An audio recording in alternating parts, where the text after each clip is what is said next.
Today, we're diving into an ancient secret for a total life reset. It's called Sankranti. And trust me, this isn't just another festival. It's a powerful, solar-powered guide for personal renewal that's been perfected over centuries. Let's get into how it all works.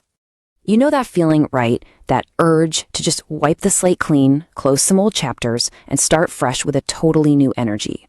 Whether it's the new year or you just feel kind of stuck, that need for a reset is something we all feel. So, what if I told you there's an entire cultural system that's been built around doing exactly that for thousands of years? So, what exactly is Sankranti? Well, at its core, it's a solar festival. And that's the absolute key. It's tied directly to the sun's journey. Specifically, that moment it starts moving north again, which means longer days and more light are on the way. It's all about celebrating renewal, abundance, and growth, all powered by that solar energy. Okay, I love this analogy. Think of your life as a computer for a second. Over the 3 main days of the festival, you are basically doing a full system reboot. The first day, Bhogi, is all about clearing your cache and deleting old corrupted life files. The second day, Sankranti, is when you install the new software, those big destiny updates. And the third day, Kanuma, that's for celebrating the faster, better, upgraded version of you. So, how does this 3-day reboot actually play out? This isn't just a random party. It's a really well-designed sequence. Each day has a specific job to do in completely transforming your mindset for the year ahead. The whole process kicks off with Bhogi, which is the day of fire and freedom. This is where you literally and symbolically cleanse the past. Then comes Sankranti, the main event. That's a day for welcoming new blessings and really focusing on your future. And it all wraps up with Kanuma, a day to show gratitude for everything you have, especially nature and your relationships. You see how each day just perfectly builds on the last one? Now, to really tap into the power of this reset, we have to look a little deeper at the rituals. Because these aren't just old traditions. They're powerful physical actions that represent some pretty deep psychological and spiritual shifts.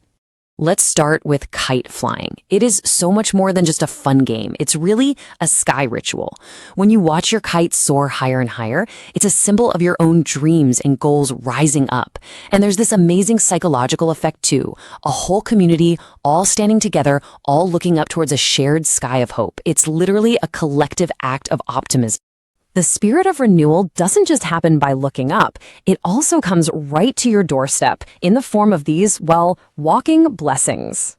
You've got the Haridasalu, who sings songs that are said to bring peace and protection. And then you have the Gangiradu, these sacred bulls that are living, breathing symbols of a strong harvest. Both of them are powerful invitations for good fortune to come right into your home. And of course, the whole experience is woven together with these other key traditions. There are cleansing baths in the morning to purify your body and mind. There's direct worship of the sun, to say thanks. There are acts of charity and sharing these special sweets made of sesame and jaggery, which symbolize speaking sweetly to each other. And it all culminates in these huge family feasts. It's a total sensory experience of renewal. Okay, that was a lot to take in, I know. So let's boil it all down into a simple cheat sheet. These are the core ideas of Sankranti. If you can just remember these simple equations, you'll have the spirit of the entire festival down. First and foremost, sun equals life. Everything, and I mean everything, starts here.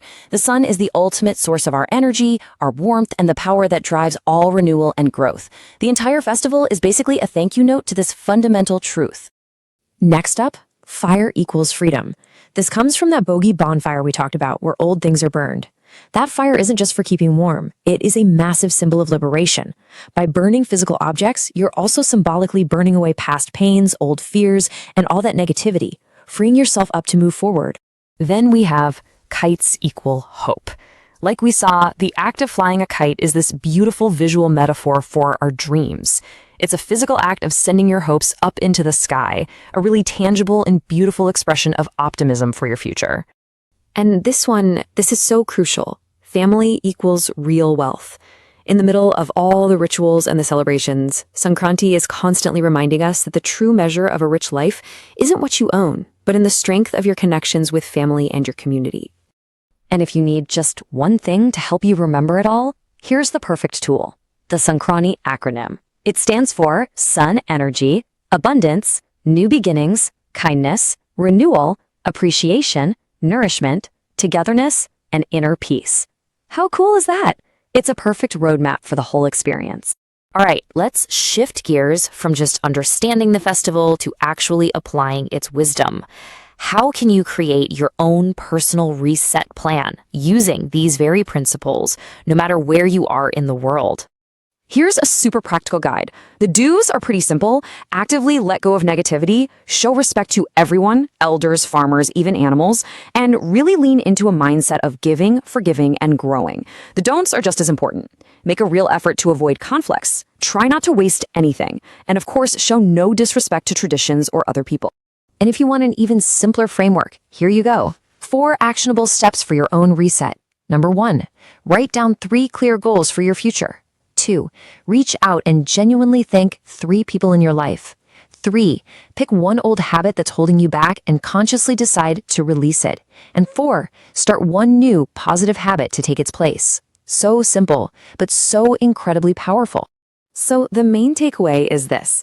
Sankranti is so much more than just a holiday. It really is a life reboot system. It gives you a specific time and a clear process to burn the past, upgrade your destiny, thank the natural world, and celebrate what really matters in life, your relationships. And that brings us to the end. So I'll leave you with this question to think about. If you were to start your own life reset today, right now, what's the one old habit you would choose to throw into that symbolic fire and finally let go of for good? Thanks for joining this Explain